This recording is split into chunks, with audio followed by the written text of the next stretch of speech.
guffiidha jedhanii waliin naanii utuu jiranii dhaqanii tokko tokko lakkaatu wanta biyya lafarraat godhanii hubadhaa lubbuu keenyaaf galaanii yaa namaa harrumaa kan qopheeffamu jallinaa bulfannee keessa bubbullee hingoonuu lubbuun akka balleeffamu du'anii tortoraboonni dhagna haaraadhaan kaafamu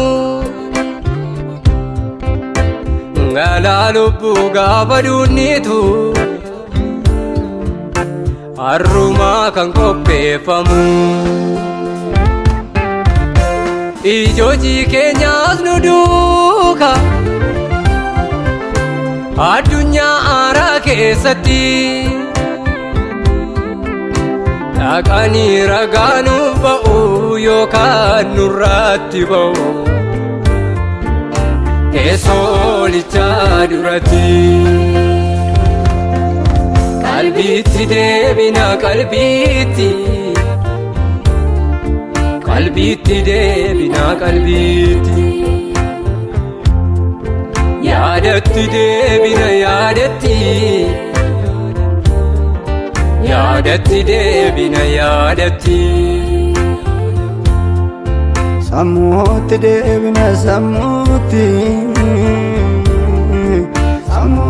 deebina sammuutti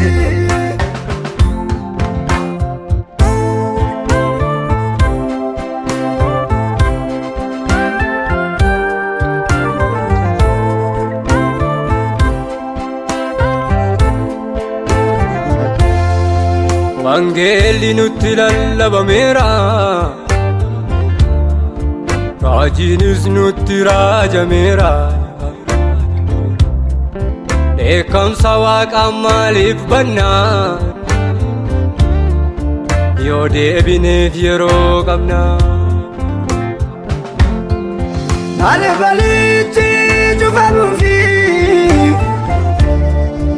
haree karaaraa gad deebifamuufi seexanni warri cubbamoonni kuufama biddaatti kufuufi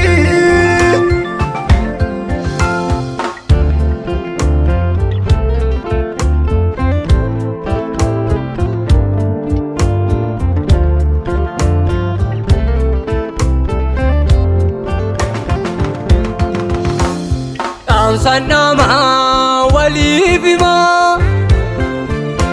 abiddicha bishaan naamsu duunni foonii kun du'a miti du'a gaannamiim kan sodaachisu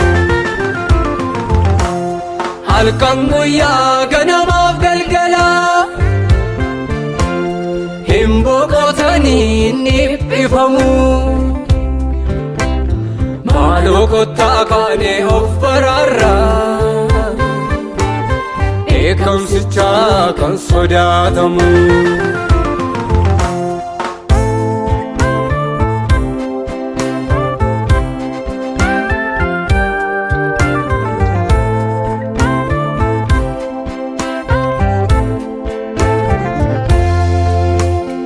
utuu jiruu jireenyi hin daangofne maaliif dhabnaa wanta lafaaf jenne utuu jiruu gammachuun hin dhumne maaf gubannaa kosii dacheef jenne utuu jiruu ga'aan qajeelotaa maaf hirmaannaa qooda cubbamootaa utuu jiruu iddoon aara galfii bara baraan iddoon boqotanii uffannaa keenya miiccachuu dhiifne maaliif taanaa warra dhumni qaanii. Uffannaa keenya miiccachuu dhiifne maaliif taanaa warra dhumni qaanii.